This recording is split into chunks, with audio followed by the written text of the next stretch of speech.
In this video, we're going to be looking at topic 1E, Formula, Equations and Calculations, as part of the IGCSE course for chemistry from Edexcel, and we're going to be focusing on the single science outcomes. So for single science, you're required to know how to write word equations, as well as balanced chemical equations, including state symbols. And you should also be able to calculate relative formula masses, or MR, from relative atomic masses, and you'll also touch a little bit on percentage by mass as well. So before we can start to write out our chemical equations from our word equations, we need to know how to write out a chemical formula. So a chemical formula is something that shows which atoms are present in a compound and how many of them there are. And to work out a chemical formula, there are two possible rules that you can use. The first one is known as the valency rule, and the second is known as the prefix rule. Now, valency is the number which indicates the number of unpaired electrons in an element and therefore the combining power. Or for example, to make it easier, how many bonds it can make. So if we have an unpaired electron, then we can make a bond from that. So when we look at our periodic table, we can see that we have our valencies here. And we see a pattern. As we go from group 1 across to group 7, we see the valency going 1, 2, 3, 4, 3, 2, 1. And that's all to do with those number of outer electrons. So if we have one outer electron, we have a potential to make one bond. Once we get to group 5, if you remember from their target diagrams, if group 5 has 5 outer electrons, you're going to fill 1, 2, 3, 4, but then the fifth is going to pair up, which leaves you with 3 unpaired electrons. So the valency for a group 5 is 3 because it can make 3 bonds. Now the valency rule uses a method known as SVSDF, and we can use it to determine a chemical formula of a compound. So we need to look at what each of these stands for. So if we have carbon hydride, for example, we write out S, which is the symbol. So we have a C and an H. V stands for valency. Well, carbon is in group number 4, so it has a valency of 4. Hydrogen, group 1, so it has a valency of 1. We then swap the numbers. So the 1 goes under the carbon and the 4 goes under the hydrogen. The divide step does not apply here, and I'll explain more about that in our next example. And we then are left with 1 carbon and 4 hydrogens. Now you could, in theory, write the formula like that, but writing the 1 is not required. You're only required to write a number when it is anything above 1. Looking at a different example, this time we have carbon sulfide. This is an example where we will use the divide step. So our symbols are C and S. Our valencies, well, carbon, again, is in group 4. Sulfur is in group 6. So it has a valency of 2. We then swap them. So the 2 goes under the carbon and the 4 goes under the sulfur. We can now divide these. If you look, both of these numbers can both be divided by 2. So we do 2 divided by 2 is 1, 4 divided by 2 is 2. You are looking for the simplest ratio. So where you will use the divide step is if your numbers are 2 and 4, or if they are the same number. So for example, 2 and 2, 3 and 3, and 4 and 4. Each of these can divide down to a ratio of 1 to 1, and the 2 and 4 divides to a ratio of 1 to 2. That then tells us I have a formula of CS2. So let's put this into practice and let's try out some examples.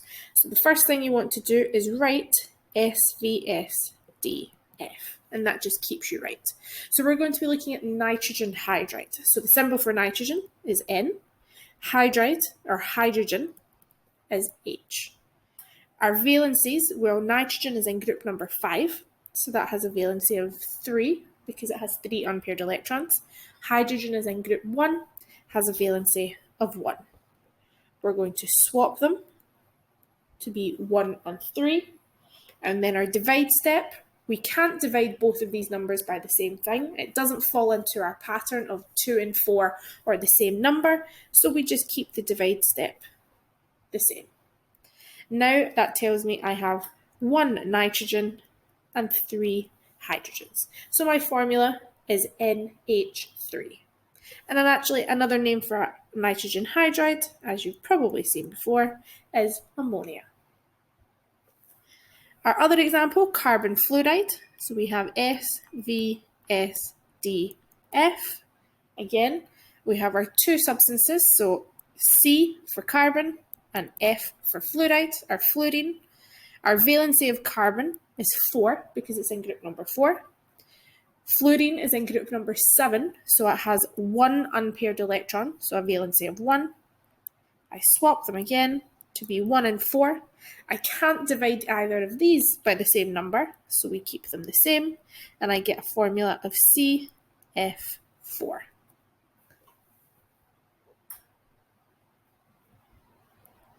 Now let's look at a couple more challenging examples. These are ones that can be used for to also bring in metals. Metals can also use the valency rule.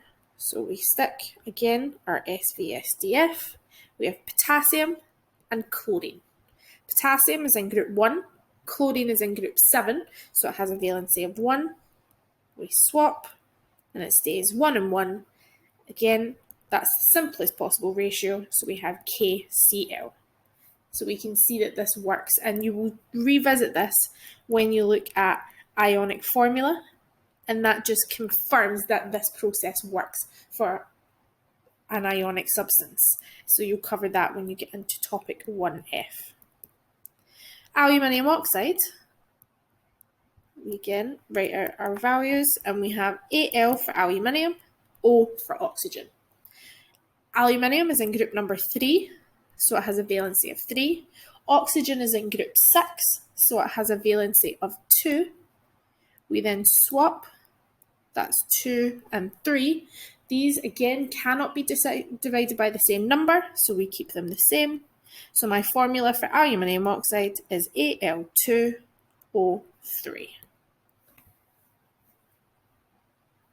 Now, sometimes we have elements that their valency cannot be determined by their position in the periodic table, and the most common ones are transition metals. So transition metals are that part in the centre, and we can't work out the valency from their group the way that we can with the others. So sometimes what will happen is they will give you the valency in the name, and it comes in the process of a Roman numeral in brackets. So make sure that you do know your Roman numerals. You'll need to know from 1 up to 6 for GCSE, and you get something that looks like this. So you have silver 1 bromide, meaning that the silver has a valency of 1, and we can work out the bromine from its position in the periodic table. When we look at the copper, we have copper 2 chloride, meaning it has a valency of 2. Now, sometimes we also get ions that contain more than one element, and we call these complex ions. And there are some that you just have to know and you need to memorize, and you can see them in our list here. We will also cover these when we look at ionic bonding and we look at ionic formula as well. So you should know carbonate, which is CO3, has a 2-. Hydroxide is OH-. Sulfate is SO4 2-. Nitrate, NO3 1-, and ammonium, NH4 1+. And the charges on these substances are the valency. So if it has a charge of 2+, it has a valency of 2. If it has a charge of 2-, it still has a valency of 2. We don't really care if it's plus or minus, we're really focusing on the number here. So let's try out an example. We've got sodium sulfate and lithium hydroxide. So I still have my SVSDF. Sodium is Na, and sulfate is SO4 from that list. Now the Na is in group number 1, so it has a valency of 1. Sulfate has a charge of 2 minus, so it has a valency of 2. We swap them, and this becomes 2 and 1. We cannot divide both of these, so we keep them the same. So this is Na2SO4. And then for lithium hydroxide, we're going to keep our same formula. So we have Li for lithium, which has a valency of 1, and hydroxide is OH. It has a charge of 1 minus, so its valency is also 1. We swap, and we can't divide them both. They're already the same number, so I get a formula of LiOH. So we can also look at examples using our Roman numerals. So we have our S, V, S, D, F. Copper, we're told, is copper 2. So copper has a symbol of Cu, and the 2 in the Roman numerals tells us that's its valency. We then have chlorine in the copper chloride, which is a valency of 1. We swap them, so we get 1 and 2. We can't divide those, so we keep them the same, and we end up with a formula of CuCl2. And then lastly, iron 3 oxide. Now you may also see iron 2 oxide, and that's something that you'll discuss later on when you look at topic 2H, which is chemical tests. So we have the iron, which is Fe, and the oxygen, which is O. The 3 in the brackets tells us the valency of the iron, and oxygen we know is in group 6, so it has a valency of 2. We swap them, 2 and 3. We cannot divide 2 and 3, so that becomes Fe2O3. So now that we know how to write out chemical formulas, now we can look at the different types of equations. So there are 3 different types of equations you could be asked for in an exam: a word equation, a balanced chemical equation, or an ionic equation. And we're going to focus on this one here, the balanced chemical equations. Now, the law of conservation of matter states that the number of atoms present in the reactants has to be the same as the number of atoms present in the products. So what we need to do is we need to make sure that our atoms balance out on both sides. And sometimes to do that, we have to use something known as a coefficient, which will tell us how many of each molecule are present in the equation. So this coefficient is the large number that goes in front of a chemical formula. The small numbers, or the subscripts, after each element tells us how many atoms of that element are in each compound.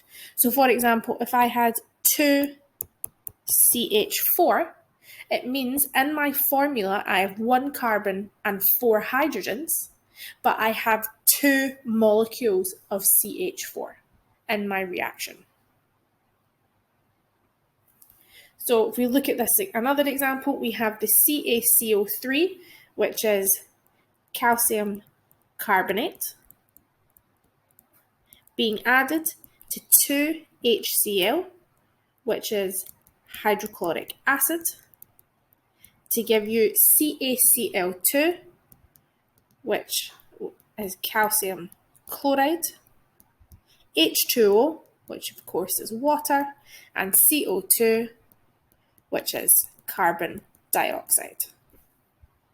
Now, if we look at the CaCO3, this small 3, or the subscript, tells us that I have 3 oxygen atoms in this molecule, whereas the 2 in front of the 2HCl tells us that I have 2 molecules of HCl in my reaction. So what we should be able to do is we should now be able to balance out these equations. And the way that we do this is as follows. So we look at our equation.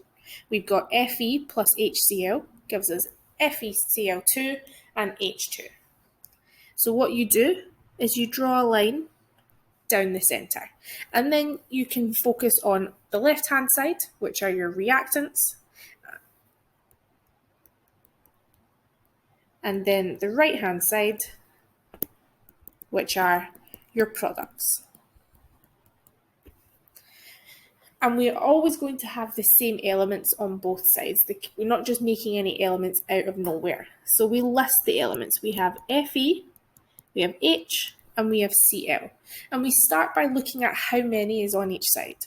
So on the left, I have one Fe, one HCl, one H, and one Cl.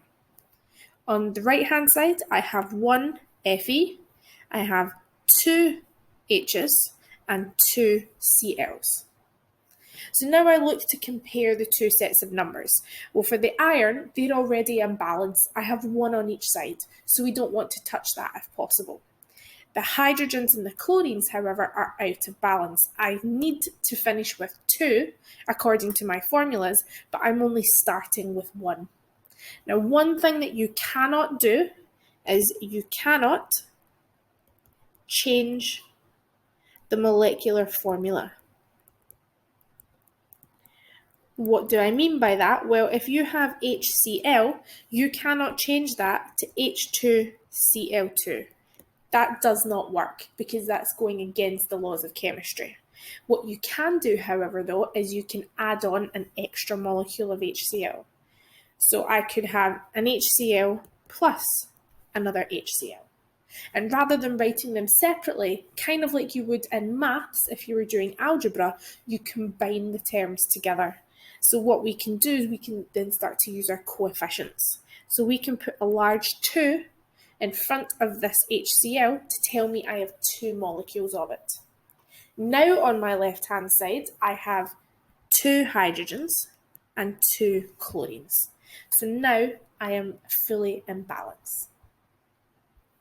If we look at the next one, you can see that we have got calcium, we have hydrogen, and we have oxygen on both sides. So if we start with the left, for the calcium, we have 1, the hydrogens, we have 2, and the oxygens, we have 1. On the right-hand side, for calciums, still have 1. For the hydrogens, notice that the 2 here is outside of those brackets. That means I have 2 of everything in those brackets. So I have 2 hydrogens coming from here and 2 hydrogens coming from here. So we change that to a 4. And then for the oxygens, I have 2 oxygens within my brackets. So that is 2. So again, my calciums are already unbalanced. I don't really want to change those if I don't have to. But my hydrogens and my oxygens are out of balance. I need to find an extra 2 hydrogens and an extra 1 oxygen. Well, we already have H2O, so I can add another molecule of it, and I can put a 2 in front of that. Now I have 4 hydrogens and 2 oxygens. Now I am in balance. Our third example, we've got iron, carbon, and oxygen. So on the left-hand side, we have 2 atoms of iron. We have 3 oxygens from the Fe2O3 plus 1 from the CO, giving me 4 oxygens, and then I have 1 carbon. On the right-hand side, I have 1 Fe, I have 1 carbon, and 2 oxygens. So the first one that I'm going to want to change here will be the iron, because the iron's a nice easy one that we can change. So I need to have 2 irons at the end, so I put a coefficient in front of the Fe, and that becomes 2. Now they are balanced. Now ideally, we don't want to put the carbons out of balance because they already are, but the carbons are going to depend on the oxygens. So we do need to put these out of balance in order for this to work. So what we will look at is, well, I've got 3 oxygens and I have 1 from the carbon dioxide. That gives me 4, and then I have 2 here on the right-hand side.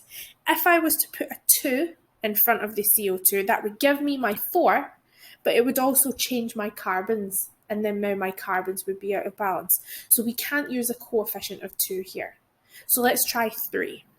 If I put a 3, that gives me on the right-hand side 6 oxygens and 3 carbons.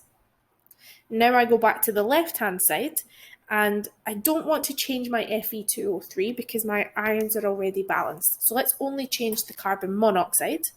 I know I need to put a 3, and that's going to give me my 3 carbons. And now I have 3 oxygens from the Fe2O3 and 3 oxygens from the CO. So I have 6, and now that is in balance. Let's look at 2 more that look a little bit more challenging. So we've got here sodium hydrogen carbonate plus our sulfuric acid, giving us sodium sulfate, water, and carbon dioxide. So we can write that we have some Na, we have some hydrogen, we have some carbon, some oxygen, and then you can make a decision. You can choose to count the SO4 as one term. Because it appears on both sides exactly the same, you could choose to count it as 1, and that makes your calculation just a little bit easier. So if we keep it as SO4, now I can count. I have got 1 sodium on the left. I've got 3 hydrogens. I have 1 carbon. I have 1 SO4, and then for the oxygens, I want to count only the oxygens that are not involved here. So I am only counting these oxygens, so I have 3. I come over to the right-hand side, and I have 2 NAs. I know I've got 1 SO4. For the hydrogens, I have 2. My carbons, I have 1, and again, my oxygens, I'm only counting the ones that are not in the sulfate. So I have 1 from here and 2 from there, so I have 3. So you can see some of these are in balance and some are not.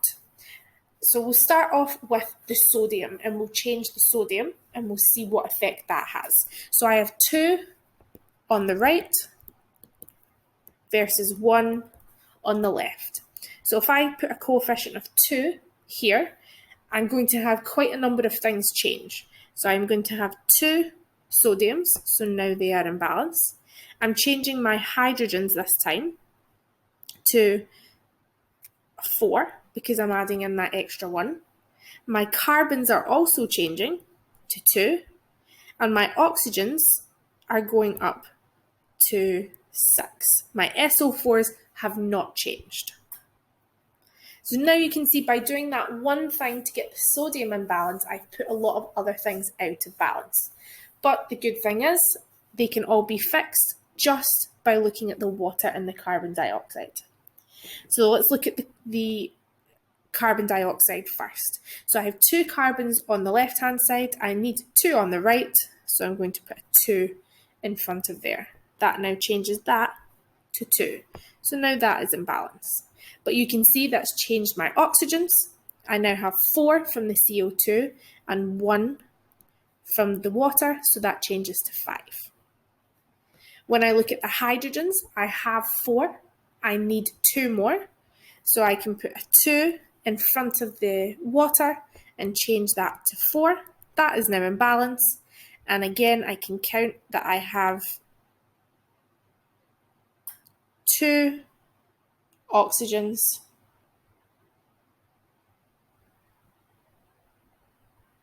from the water, and I have 2 times 2 from the carbon dioxide, which gives me 6. So now everything is in balance.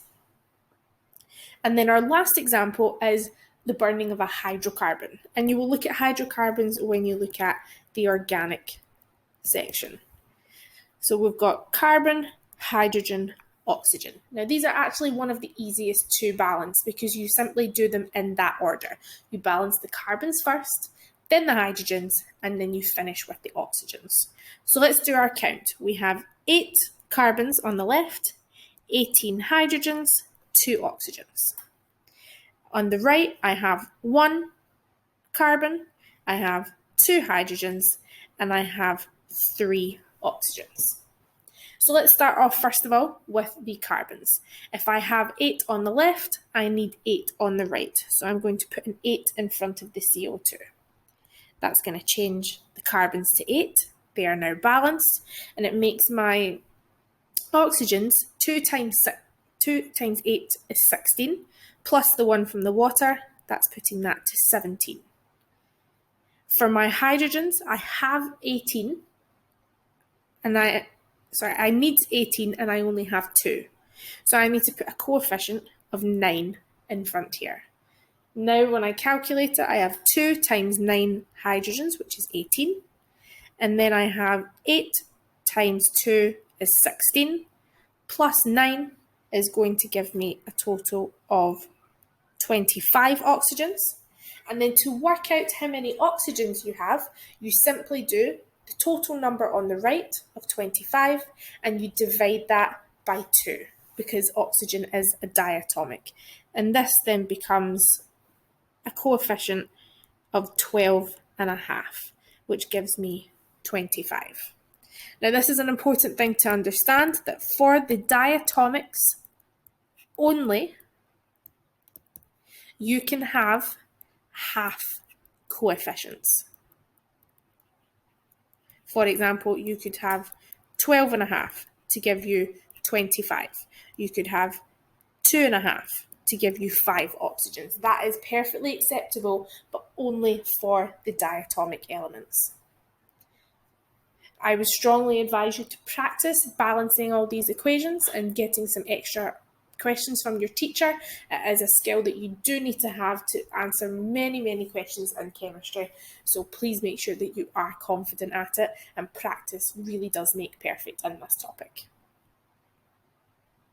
Now, when we write out our chemical equations, you are expected to include state symbols to tell you what state of matter the element or compound is in, unless the question says they are not required. However, I would say it's a very good habit to get into, so you should be doing it for pretty much every chemical equation you write. So our state symbols are S for solid, L for liquid, G for gas, and AQ for aqueous. And you just need to make sure that you apply these correctly, and you will likely be told the general states of matter of each substance in the question.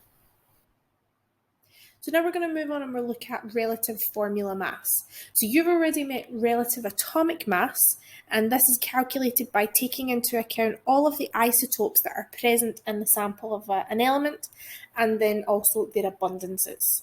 So for example, if you have chlorine 35 and chlorine 37, if you find out the relative abundance, you can determine the relative atomic mass of a chlorine atom, or a sample of chlorine.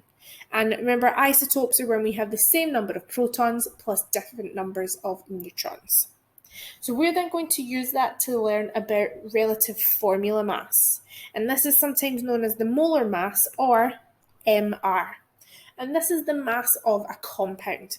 And to find the MR, we add together all the relative atomic masses of each atom in a molecule.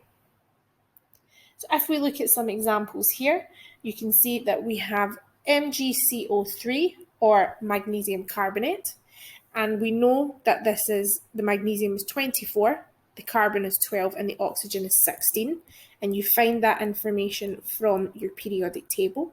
You're not expected to memorize it.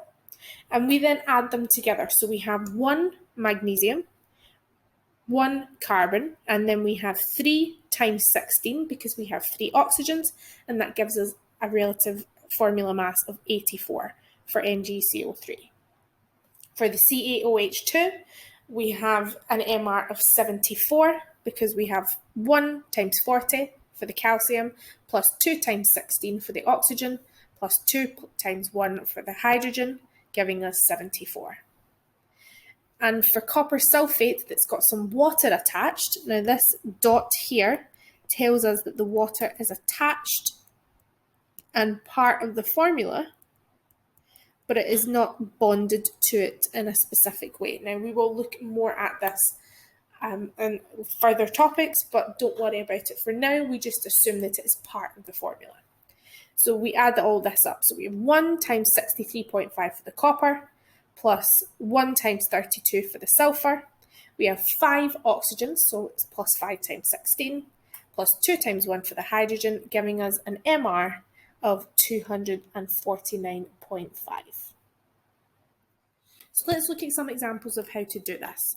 So when we do this, we should lay out the formula, and then it's nice and easy to draw some arrows just to keep you right with what it is that you're trying to figure out. So we have 1 bromine, and we know that that's 1 times 80, which is 80. And then we have 1 sodium, which is 1 times 23. Remember, we would check these on our periodic table, and that gives us a relative formula mass of 103 for sodium bromide. When we look at calcium nitrate, we have got CaNO3. So I'm going to have 3 arrows, and I get 3 times 16 is 48. 1 times 14 is 14. And then calcium is 1 times 40. And then when we add 48 plus 14 plus 40, we get an answer of 102. For ammonia, we have NH3. So this is 3 times 1 is 3, and 1 times 14. Add those two together, and we get a relative formula mass of 17. For sulfuric acid, which is H2SO4, again, I draw my 3 arrows. I have 4 times a relative atomic mass of 16, which gives me a total of 64. I have 1 times 32 for the sulfur, is 32. And then 2 times 1 is 2.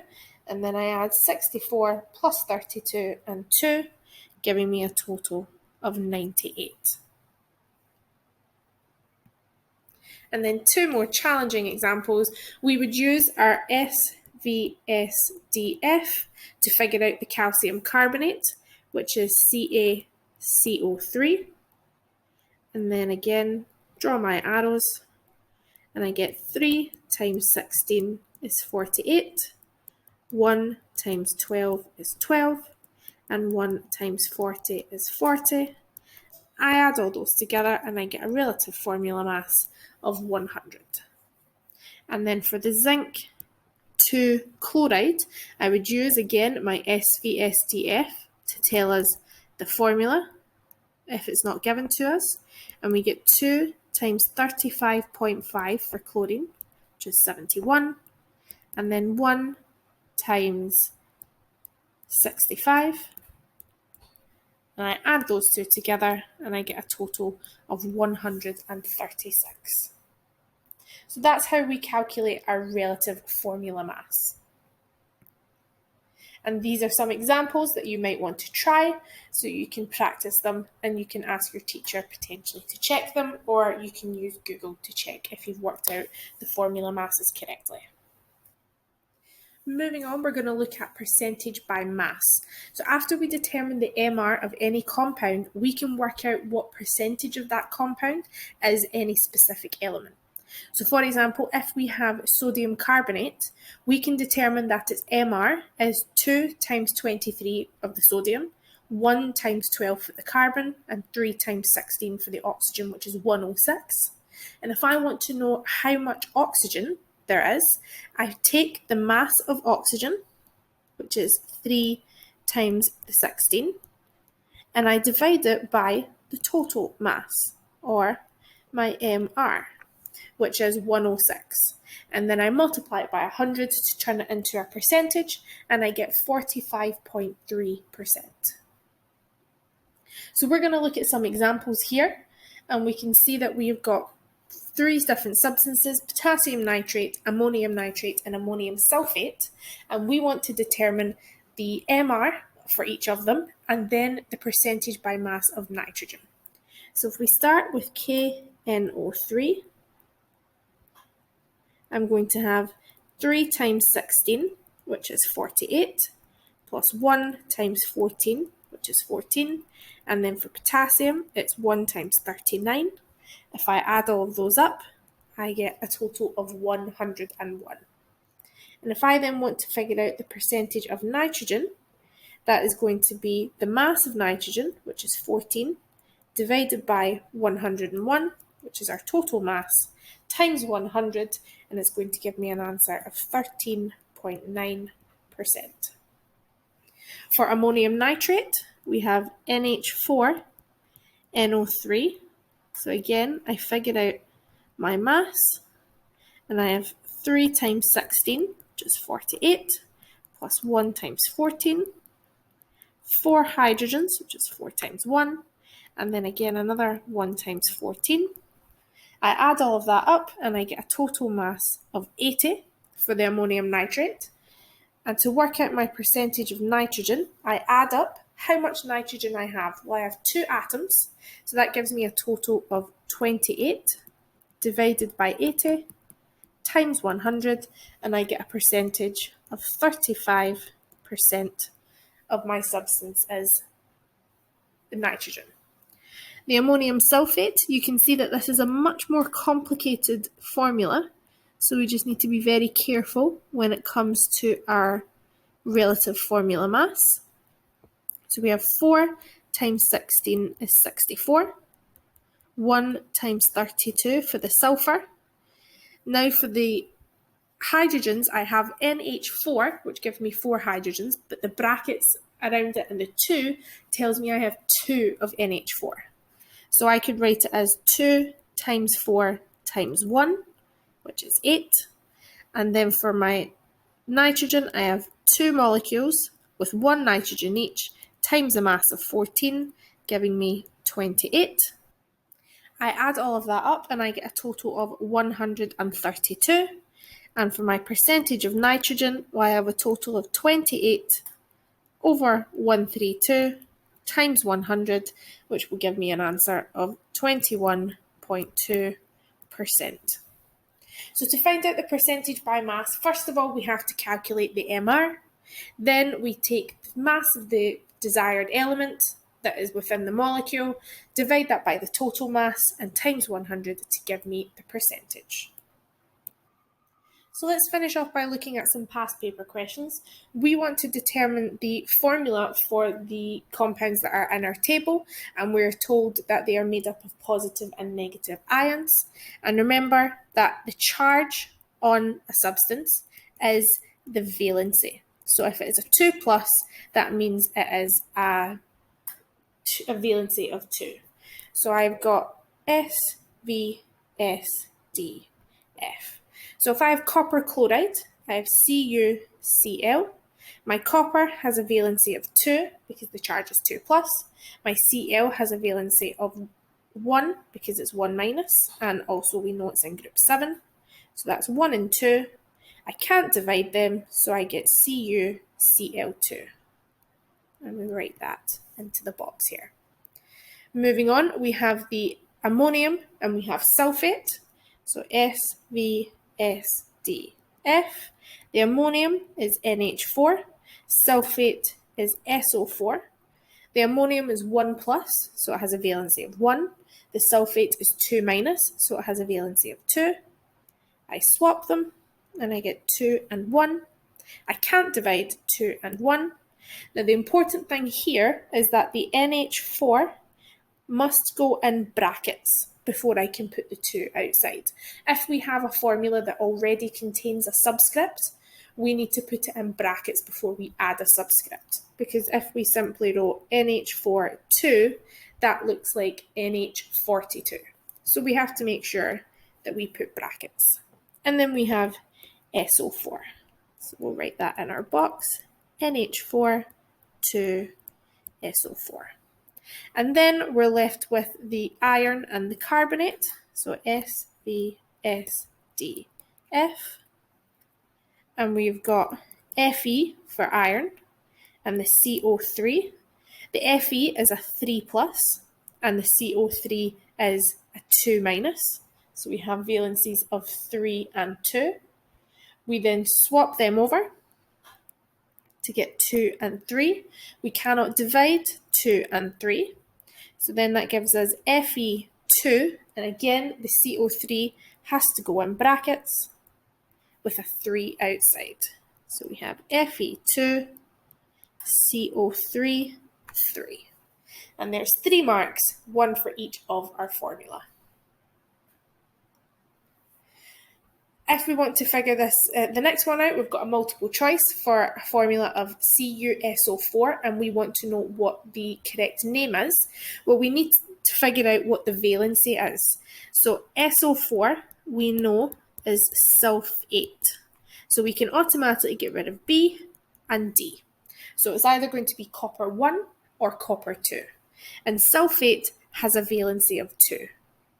So if we then have the copper, well, if we write them out, we could have a copper being either a valency of 1 or 2. So if we look at what would happen if we had 1, we swap them, and that becomes 2 and 1.